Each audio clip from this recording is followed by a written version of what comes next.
À quel point avons-nous tout misé sur les fossiles ? Non, pas cela. Plutôt l'énergie fossile. Le pétrole est devenu le roi incontesté de nos modes de vie en Europe.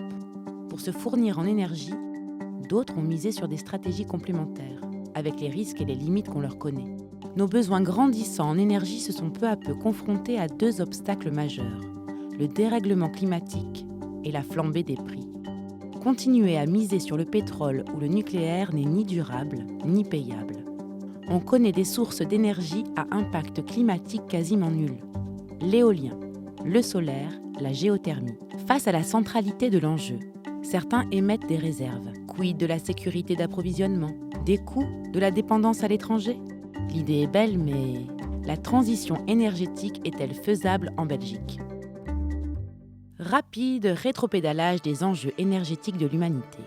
Vers 400 000 avant notre ère, les hommes préhistoriques apprennent à utiliser du bois pour faire du feu.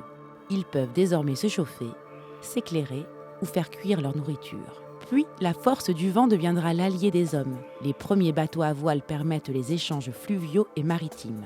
Durant toute l'Antiquité, le Moyen-Âge et jusqu'au 19e, l'énergie mondiale provient à plus de 95% du bois. Puis, les hommes se tournent vers une nouvelle source d'énergie, le charbon qui donne le coup d'envoi de la révolution industrielle. Il est alors possible de faire fonctionner de nombreuses machines et de faire avancer les locomotives. En 1896, la radioactivité naturelle est découverte sur des sels d'uranium par le physicien Henri Becquerel. Les premières centrales nucléaires ouvrent dans les années 50. Progressivement, l'utilisation du pétrole, du gaz et de l'électricité change radicalement les modes de vie. Les pays qui possèdent des mines ou des gisements voient leur avenir changer. Dans les pays à forte croissance industrielle, la consommation d'énergie est en constante augmentation.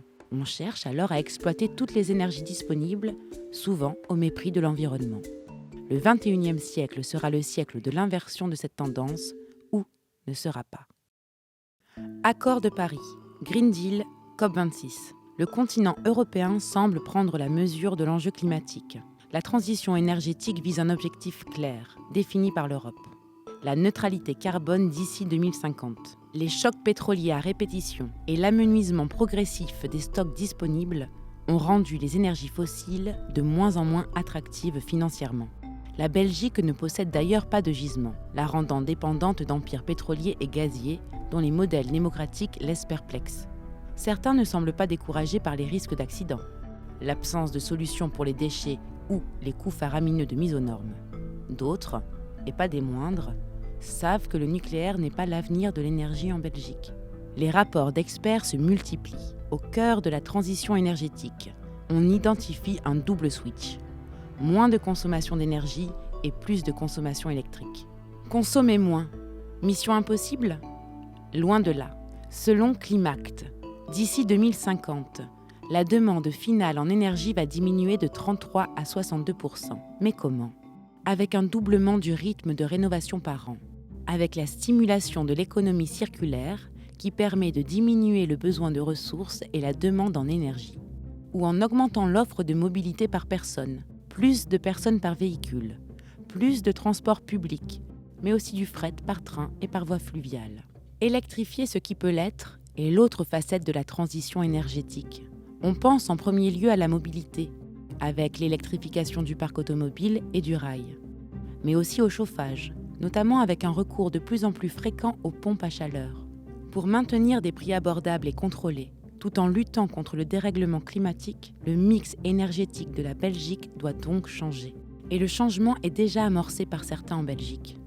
En région bruxelloise, la première source d'émissions directes de gaz à effet de serre est le bâti. C'est pourquoi le gouvernement bruxellois poursuit la concrétisation de sa stratégie Rénolution pour accélérer les rénovations. Cette stratégie se concrétise par un soutien financier mais aussi par un accompagnement gratuit adapté, pour un total de 53,6 millions en 2022. L'éolien terrestre est une opportunité en or pour les communes. Certaines l'ont déjà compris. Notons par exemple l'intercommunal IDETA, regroupant 25 communes de Wallonie-Picarde, qui montre d'excellents résultats. Les dividendes pour les communes sont boostés d'année en année.